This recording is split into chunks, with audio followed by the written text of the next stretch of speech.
Thank you very much. And we really, you're my friends, and you've been supporting me right from the beginning. I appreciate that you're here, and we're here for you. And I told you when you want to come back with your 600,000, we're ready to take you, but you're going to give us a little display on those beautiful bikes, and you're going to be, I've never seen anyone do that, actually. You must have special privileges. I've never seen anybody ride through here. But I want to welcome you, and I want to welcome my friends. You're the Rolling to Remember, and that's what it is, Rolling to Remember, and we will be commemorating Memorial Day. It's a big thing. Together, our nation pays immortal tribute to the extraordinary courage, unflinching loyalty, and unselfish love and supreme devotion of the American heroes who made the ultimate sacrifice, and that's what you're here for. It's the ultimate sacrifice, and it is indeed. They laid down their lives to ensure the survival of American freedom. Their names are etched forever into the hearts of our people and the memory of our nation. And some of you, it's been very close, very, very close. It's very close to your heart. We'll cherish them and our Gold Star families for all time. We take good care of them. They're very special to us. Just as we'll always remember the nearly 82,000 Americans missing in action. We're joined today by Secretary of Veterans Affairs, Robert Wilkie. Where is Robert? Hi, Robert. Great job you're doing, Robert. You know, we got the Veterans' Choice and Accountability. Choice is when they wait for 2 months to see a doctor. Before they have to wait like a few hours, they go outside, they get themselves a good doctor, we pay the bill, and they get taken care of. So, you know, the stories were legendary. You don't hear bad things about the VA anymore. Used to turn on every night, you'd see a horror show. So I want to thank you. You've done a fantastic job, Robert. What a great job. Accountability also. We had VA accountability. Sounds easy, but when you have civil service and you have unions and you have all of this, for 40, 50 years they've been trying to get rid of it. They don't take care of our vets, we fire them. Before you couldn't. They were sadists, they were thieves, and I think you've let go of more than 8,000 people, right, who were terrible. They've been trying to fire them for years. They didn't take care of our vets. Just the opposite. They were horrible. Now they're gone. We got them out, so that's a big thing. So it's Robert Wilkie. Thank you very much. National Commander of MVets, Jan Brown. Where's Jan? Jan, thank you very much. Good job. Good job you've done here. You got this very special group. They're going to be doing a very special ride. I'm going to get to watch you, I hope, right? Because I don't know. Sometimes I look at those bikes. I don't know. They're pretty tough, right? And actor Robert Patrick, who's been in many films and television shows. I know that well. Most notably as T-1000 in Terminator 2. That's not too bad, huh? You're looking good. You're looking good, Robert. I want to especially recognize the legendary AMVETS riders who made the Rolling to Remember possible. For 32 years, Rolling Thunder, my friends, carried out a ride of remembrance, and now we're going to continue that onward. And the Rolling Thunder people were terrific. Artie and everybody, they really were. We had a good relationship with them. You know that, right? You're going to say hello to my Artie. And I heard they were giving him a hard time a couple of years ago, and I said, nope, no hard time. But people do get older, right? They get a little bit, he said, I'm getting a little older. So, but Artie's terrific, and the whole group is terrific. And thank you for keeping this noble tradition alive and for preserving the memory of those who are missing, but never forgotten, never forgotten. My administration will spare no effort or resource to support the men and the women who defend our nation. We've secured over $2.1 trillion in funding to completely rebuild American military with and think of that, 2.1 trillion, 2.1, not billion, you know, it used to be million. And then about 10 years ago, you started hearing billion, and now you're starting to hear trillion, right? So it's, I don't know if that's a good thing or a bad thing, but it's good when we're spending $2.1 trillion in funding on our military, completely rebuild the military. Our American military now has the greatest equipment, the finest equipment it's ever had. It's been entirely rebuilt. Some of the equipment is still coming, all made in America, everything.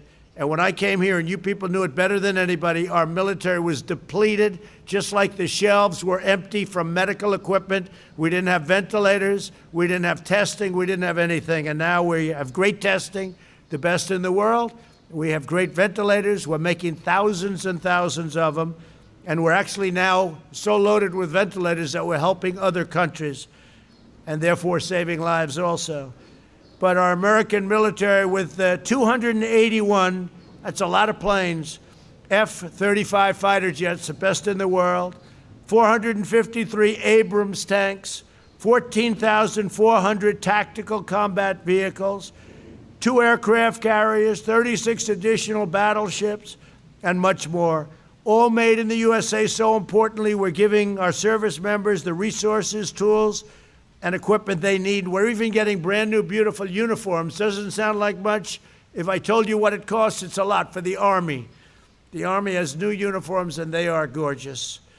We passed the largest reform of the Department of Veterans Affairs in the history of the department, including VA accountability, and I said VA choice. We've removed 8,500 VA workers who weren't doing their job, who were taking advantage of our country and hurting our vets.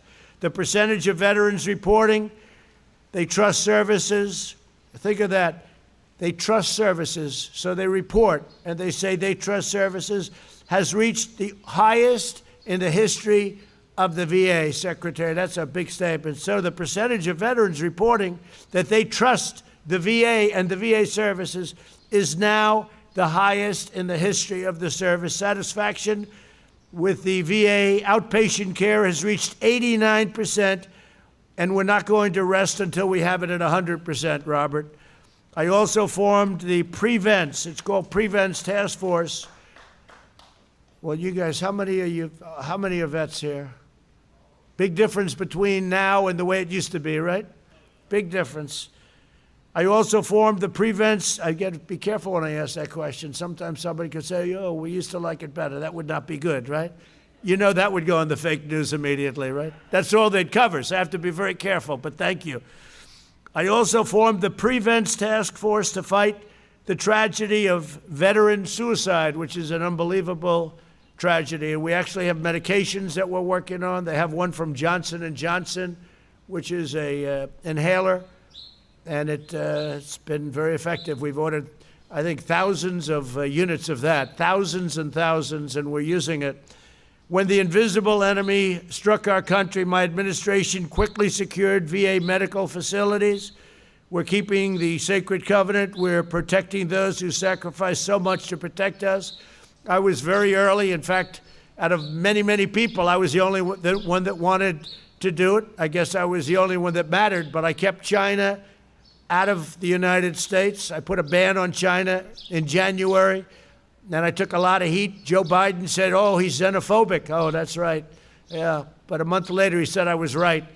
As you know, Dr. Fauci, a good guy, said, you don't need to do that. And then later on, when he saw that I did it, and when we kept thousands, tens of thousands of people out, he said Donald Trump saved thousands of lives, tens of thousands of lives.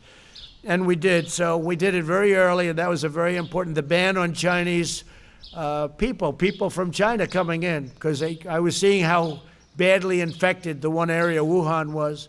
So I put a ban on, and everybody thought Nancy Pelosi, a month later, was in Chinatown in San Francisco.